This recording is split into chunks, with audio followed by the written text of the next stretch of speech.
जिज्ञासु की जिज्ञासा अध्यात्म या फिर सामान्य जीवन में सालों से चली आ रही हो, वह परंपरा भी गलत हो सकती है क्या?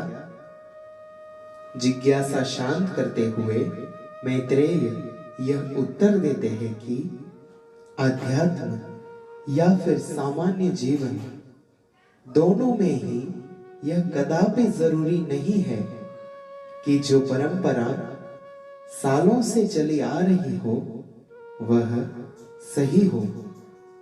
इसलिए किसी भी परंपरा को करते समय बुद्धि में विवेक की ज्योत को प्रज्वलित रखना, क्योंकि होता यूं है कि जो परंपरा जितनी पुरानी होती जाती है उन्हें उतना ही सही मान लिया जाता है।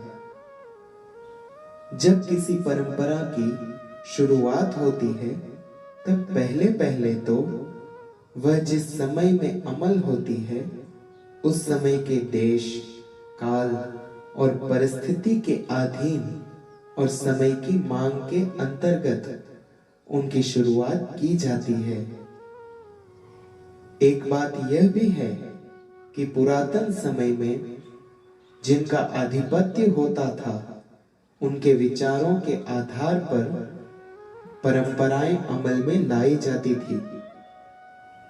अब आप ही बताइए, क्या हर एक व्यक्ति की यथार्थ दर्शन वाली नजर होती है क्या? नहीं ना।